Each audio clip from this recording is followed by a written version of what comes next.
नमस्कार, मी शीतल राजे शिर्के. लोकवृत्तमध्ये तुम्हा सर्वांचे स्वागत. पाहूया आजच्या ठळक घडामोडी. राज्यात शेतकऱ्यांचा संप सुरू, दूध भाजीपाला बंद, परंतु सातारमध्ये व्यापाऱ्यांवर कोणताही परिणाम नाही. खनाई होते वाहतूक कोंडीचा बाजार, चालनेही बनले अवघड, पालिकेने लक्ष देण्याची मागणी. कास परिसरातील स्थानिक भूमिपुत्रांना त्रास दिल्यास आंदोलन, शिवेंद्रसिंहराजे भोसले. दुधाच्या टँकरवर दगडफेक करून केली चोरी, दोघांवर गुन्हा दाखल. पार्किंग व्यवस्थेसाठी दुकानदारांना सूचना, पोलिसांचा नवा प्रयोग, ग्राहकांना शिस्त लावण्याचे प्रयत्न. सातारा जिल्हा वार्षिक पतपुरवठा आराखडा 2017-18 प्रकाशन व लोकार्पण सोहळा मुख्यमंत्र्यांच्या हस्ते संपन्न. आणि कोकण आता साताऱ्याला अधिकच जवळ, कोयना सोळशी पुलाचे काम युद्धपातळीवर सुरू. बातमीपत्र सविस्तर. राज्य सरकारकडून कर्जमाफीची घोषणा होत नसल्याने राज्यातील शेतकऱ्यांनी मध्यरात्री 12 वाजल्यापासून संप सुरू केला आहे. पण बळीराजाने भाजीपाला व दुधाची विक्री बंद केल्याने शहरांना याचा फटका बसला आहे. तसेच सातारा मार्केटमध्ये व्यापाऱ्यांवर याचा कोणताही परिणाम झाला नसल्याचे दिसून येत आहे.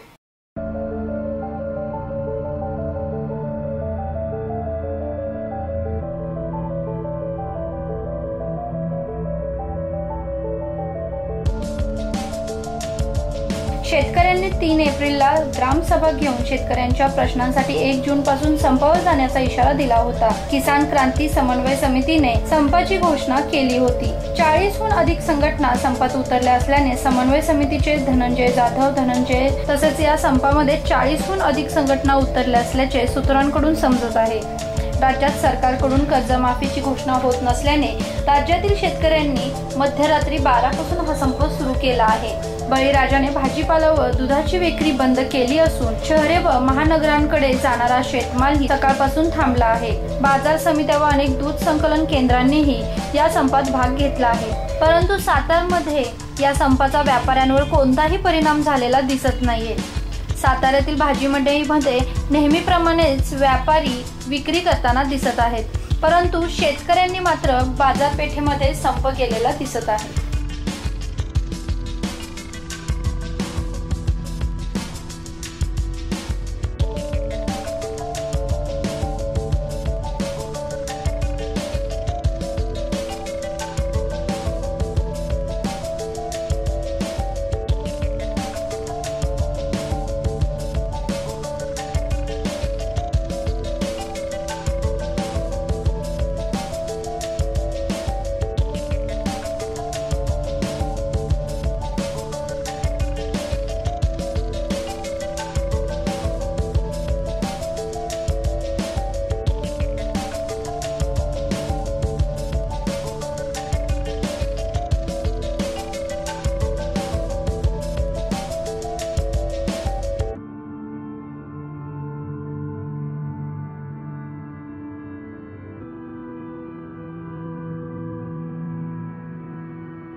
सध्या लग्न सराईच्या हंगामामुळे खनाळी परिसरात ग्राहकांची व त्यांच्या अस्ताव्यस्त वाहनांची हाऊसफुल गर्दी होत आहे। तसेच इथे बसलेल्या विक्रेत्यांमुळेही परिसरातील वाहतूक कोंडी वाढली आहे। सध्या लग्न सराई असल्यामुळे कपडे खरेदीसाठी खनाळीत नागरिकांची मोठी गर्दी होत आहे। नागरिक येथे आता दुचाकी वाहनांबरोबर चारचाकी वाहने उभी करत आहेत, त्यामुळे येथून चालत जाणेही नागरिकांना मुश्किल होत आहे। त्यात रिक्षा किंवा एखाद्याने चारचाकी घुसवली तर ग्राहकांना इथे कर्कश हॉर्नच्या आवाजाला सामोरे जावे लागते। त्यामुळे मनसोक्त खरेदी करायला आलेल्या नागरिकांच्या आनंदावर कुठेतरी विरजण पडत आहे। सायंकाळीच्या सुमारास तर खनाळीत गर्दी वाढतच जाते, त्यामुळे येथून चालत जाणाऱ्या नागरिकांचाही जीव गुदमरत आहे। वाढत्या गर्दीमुळे या ठिकाणी अपघाताचे प्रसंगही उद्भवत आहेत। तसेच एखाद्याला चुकून धक्का लागला तर वादावादीचे प्रकारही खनाळीत घडत आहेत। त्यामुळे येथील वाहन चालकांच्या पार्किंग बाबत पालिकेने उपाययोजना राबवून त्या ठिकाणी चारचाकी वाहनांना मनाई करावी अशी मागणी परिसरातील नागरिक करू लागले आहेत।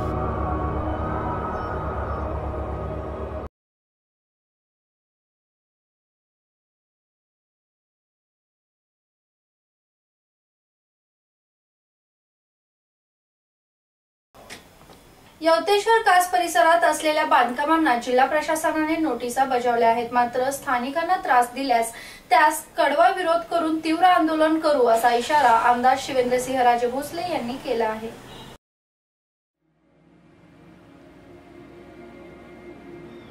याबाबत प्रसिद्धीस दिलेल्या पत्रकात म्हटले आहे की कास हे जागतिक पर्यटन स्थळ म्हणून प्रसिद्ध आहे।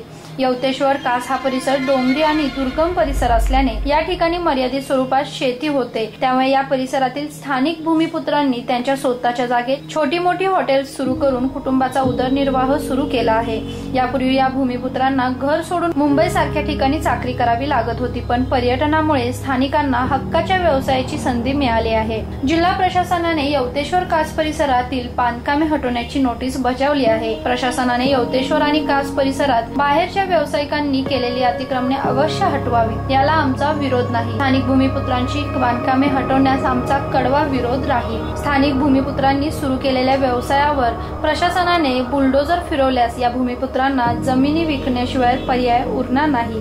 हे लोक भूमिहीन होतील आणि त्यांना उदरनिर्वाहासाठी मुंबईला स्थलांतरित व्हावे लागेल। पूर्वी 8D नुसार नोंदणी केल्या जात होत्या, मात्र आता शासनाने त्या बंद केल्या आहेत। शासनाने स्थानिक भूमिपुत्रांवर कारवाई केल्यास त्यांच्यावर उपासमारीची वेळ येईल। त्यामुळे शासनाने पूर्वीप्रमाणे स्थानिकांची बांधकामे नियमित करून द्यावीत आणि बाहेरच्यांनी केलेल्या अतिक्रमणांवर कारवाई करावी। परंतु स्थानिक भूमिपुत्राच्या एकाही बांधकामाला हात लावल्यास स्वतः रस्त्यावर उतरून तीव्र आंदोलन छेडू असा इशाराही आमदार शिवेंद्रसिंहराजे भोसले यांनी पत्रकाद्वारे केला आहे।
रात्री 9च्या सुमारास वाडेफाटा ते बॉम्बे रेस्टॉरंट चौकाच्या दरम्यान दोन इसमांनी दूध टँकर अडवून त्यावर दगडफेक करून चालकाकडून 1300 रुपये जबरदस्तीने घेतले व तेथून पळून गेल्याची घटना घडली आहे। त्यांच्या विरोधात सातारा शहर पोलीस ठाणे येथे गुन्हा दाखल झाला असून यात शेतकरी आंदोलनाचा काहीही संबंध नाही असे पोलिसांनी सांगितले आहे।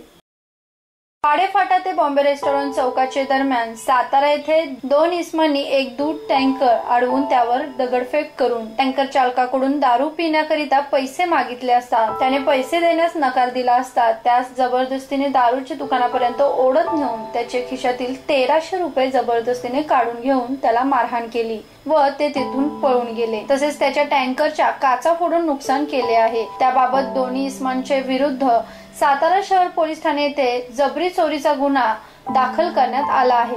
इतर कोणत्याही ठिकाणी दुसऱ्या कोणत्याही दूध टँकरवर दगडफेक झाली नाही। नमूद घटनेमध्ये शेतकरी आंदोलनाचा कोणताही सहभाग नसल्याचे पोलिसांनी सांगितले आहे।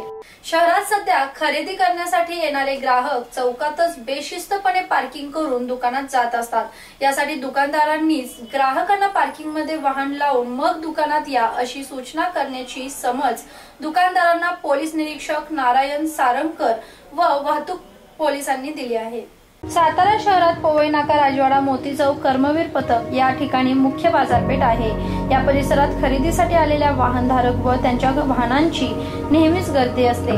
अनेकदा वाहन पार्किंग मध्ये सोडून रस्त्याकडेला इतर वाहनांना अडथळा येईल अशी लावलेली असतात। प्रामुख्याने सकाळी व सायंकाळी नंतर या परिसरात लगबग सुरू असते। वाहतूक शाखेची क्रेन या परिसरात बेशिस्त वाहनांवर नेहमीच कारवाई करत असते। तरीही क्रेन पुढे निघून जाताच पुन्हा बेशिस्त वाहनांची गर्दी वाढते। ही परिस्थिती लक्षात घेऊन पोलीस निरीक्षक नारायण सारंगकर यांनी सकाळी एक नवा प्रयोग केला। दुकानांपुढे जाळ्या टाकणाऱ्या दुकानदारांनाच त्यांनी याबाबत समज दिली। आपल्या दुकानात खरेदीसाठी येणाऱ्या ग्राहकांची वाहने शिस्तीत लावली आहेत का हे आपणच तपासा, तसेच त्यांना शिस्तीने वाहन लावा असे सांगा, अशा सूचना त्यांनी दुकानदारांना केल्या। साहजिकच रस्त्यावर होणाऱ्या कोंडीवर त्यांनी रामबाण उपाय शोधण्याचा प्रयत्न केला आहे। आता हा उपाय कितपत लागू पडतो हे पाहण्यायोग्य ठरणार आहे।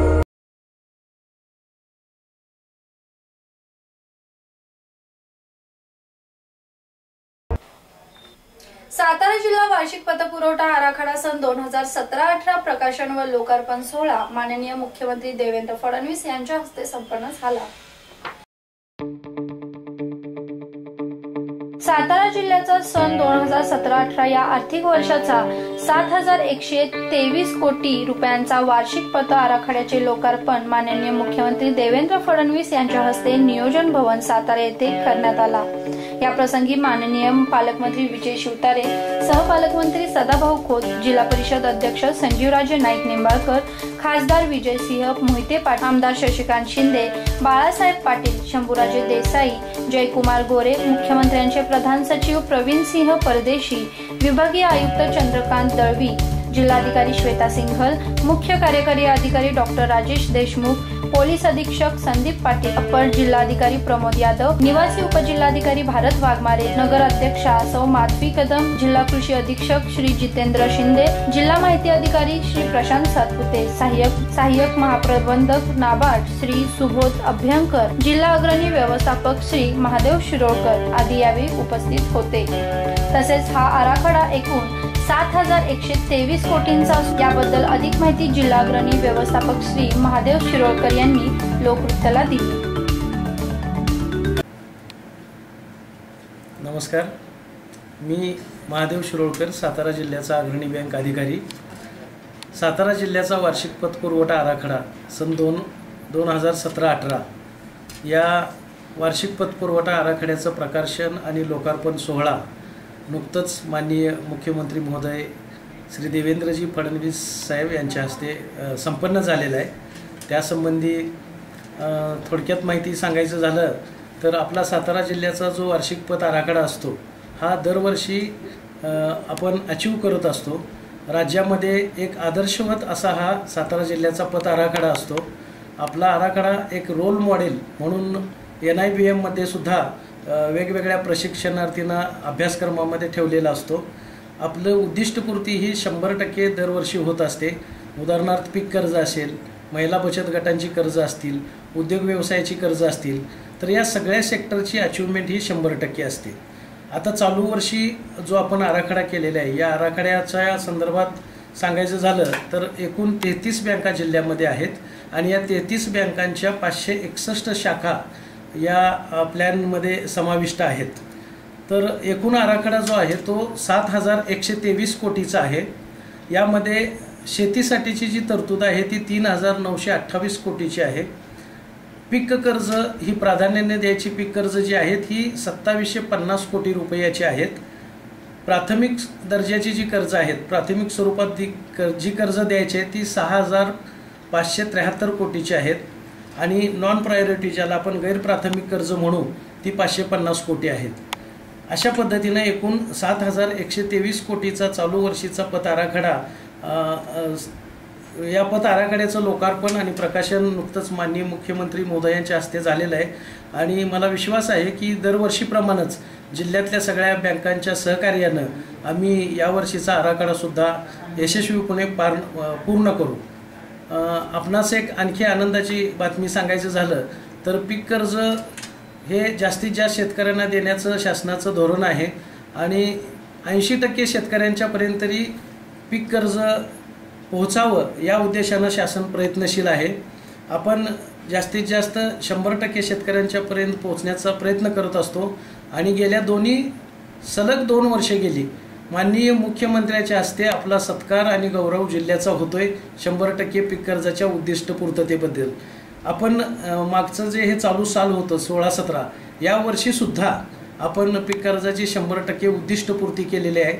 माननीय जिल्हाधिकारी महोदया यांच्या अध्यक्षतेखाली आम्ही नुकतीच एक मीटिंग घेऊन शेतकऱ्यांना पीक कर्ज जास्तीत जास्त देण्याच्या दृष्टीनं जिल्ह्यामध्ये जास्तीत जास्त पीक कर्ज मेळावे घेऊन शेतकऱ्यांना पीक कर्ज वाटप करण्याच्या दृष्टीनं सुरुवात केलेली असून बँकांनी एकूण 527 मेळावे जिल्ह्यामध्ये घ्यायचे ठरवलेले आहेत. त्यानुसार आज अखेर एकूण 123 मेळावे संपन्न झालेले आहेत आणि गेल्या वर्षीपर्यंत जे पीक कर्ज वाटपाचं उद्दिष्ट या वेळेपर्यंत पूर्ण झालेलं होतं ते 263 कोटी होतं वाटप. पण मला सांगायला आनंद वाटतोय की आजच्या घडीला आपण 275 कोटी इतकं वाटप या वेगवेगळ्या पीक कर्ज मेळाव्यांच्या माध्यमातून झालेलं आहे आणि जिल्ह्याची सगळी उद्दिष्ट सगळ्या बँकांच्या सहकार्यानं आम्ही निश्चितपणे पार पाडू अशी मी ग्वाही देतो. धन्यवाद. कोयना धरणाच्या बॅकवॉटर असलेल्या शिवसागर जलाशयावर कोयना व सोळशी या 2 खोऱ्यांना परस्परांशी जोडणारा अतिमहत्वाचा पूल सध्या साकारत असून त्याचे काम अंतिम टप्प्यात व युद्धपातळीवर सुरू आहे. सातारा जिल्ह्यातील हा सर्वात उंच पूल असून त्याची लांबी 275 मीटर तर रुंदी 12 मीटर व उंची 32 मीटर आहे. या पुलाचे वैशिष्ट्य म्हणजे पुलाच्या एकूण 12 मीटर रुंदीपैकी मधल्या 7.50 मीटरच्या भागातून वाहतुकीची व दळणवळणाची सोय होणार आहे. पुलाच्या दोन्ही बाजूला 2.25 मीटरचे 2 पदचारी मार्ग असणार आहेत. हा संपूर्ण प्रकल्प 28,50,00,000 रुपयांचा असून महाराष्ट्र शासनाच्या अर्थसंकल्पित कामांमधून तो मंजूर झाला आहे. या पुलाचे काम प्रसिद्ध इन्फ्रास्ट्रक्चर बांधकाम कंपनी आणि टी इन्फ्रास्ट्रक्चर हे करीत असून हीच कंपनी पोलादपूर येथील सावित्री नदीवर पुलाचेही काम करत आहे. या पुलास कोटरोशी रेणोशीर पूल म्हटले जात असून यामुळे कोयना व सोळशी ही दोन खोरी परस्पर जोडण्यात येणार आहे. महाबळेश्वर तालुक्यातील डोंगरी व अतिदुर्गम म्हणून प्रसिद्ध असलेल्या कोयना धरणाच्या बॅकवॉटर असलेल्या शिवसागर जलाशयावर कोयना व सोळशी या 2 खोऱ्यांना परस्पर जोडणारा हा अति महत्वाचा पूल सध्या साकारत असून त्याचे काम आता अंतिम टप्प्यात व युद्धपातळीवर सुरू आहे. आमदार मकरंद पाटील यांनी या शिवसागर जलाशयाच्या परिसरातील नागरिकांच्या अत्यंत जिव्हाळ्याच्या पुलाच्या कामाची सध्या पाहणी केली आहे. पुन्हा एकदा पाहूया आजच्या ठळक घडामोडी. राज्यात शेतकऱ्यांचा संप सुरू, दूध भाजीपाला बंद, परंतु सातारमध्ये व्यापाऱ्यांवर कोणताही परिणाम नाही. खनाई होते वाहतूक कोंडीचा बाजार, चालणेही बनले अवघड, पालिकेने लक्ष देण्याची मागणी. कास परिसरातील स्थानिक भूमिपुत्रांना त्रास दिल्यास आंदोलन, शिवेंद्रसिंहराजे भोसले. दुधाच्या टँकरवर दगडफेक करून केली चोरी, दोघांवर गुन्हा दाखल. पार्किंग व्यवस्थेसाठी दुकानदारांना सूचना, पोलिसांचा नवा प्रयोग, ग्राहकांना शिस्त लावण्याचे प्रयत्न. सातारा जिल्हा वार्षिक पतपुरवठा आराखडा 2017-18 प्रकाशन व लोकार्पण सोहळा मुख्यमंत्र्यांच्या हस्ते संपन्न. आणि कोकण आता साताऱ्याला अधिकच जवळ, कोयना सोळशी पुलाचे काम युद्धपातळीवर सुरू. हे होते आजचे लोकवृत्त. उद्या पुन्हा भेटूया पुढील बातमीपत्रासह. तोपर्यंत नमस्कार. Hello everyone, this is Priyanka Nikam. You are watching Lokrutta. Let's hear today's news bulletin. As the farmers have declared, the farmers of Maharashtra have started their strike. Farmers have stopped the sale of vegetable and milk. As the government is not pardoning the loan of farmers, farmers have took this action. Also in this strike, Raju Shetty Swabhimani Union and Sanjeev Bor Shivprakar Union have also took part in this strike. In Khanai area, as the season of wedding is going on, there is a housefulness in the area. Also, the parking is a problem in one of the leading problem of Satara city. Same thing can be seen in the Khanai because the wedding season and people are parking their vehicle in disorders. If the caste people are bothered, then we will strike for it hard, said by MLA Shivendraje Bhosle. Caste Lake is a tourist point and that have given the local people medium of income. If the system will try to snatch their income source of local people, we will strike hard for it. From Vadepata to Bombay restaurant, one tanker of milk was damaged. Even the robbers have hit the drivers and took away the money of 1,300 from the drivers. Due to uneven parking in the city, police head Narayan Saramkar and other traffic police have instructed to owner of the shop to give the instruction to the consumers to park their bikes in the proper order. So to the maintain the parking of citizens should also cooperate. In Satara district, yearly appeal of year 2017-2018 publishing program was placed in the presence of Chief Minister Devendra Fadnavis. Now Konkan will be more near to Satara. From 150 km, now the area will be 60 km. In Koyna and Solshi River Reservoir, pool is in its last stage. The work is almost over. This way today's news bulletin. Myself Priyanka Nikam signing off. For more news and update, keep watching Local.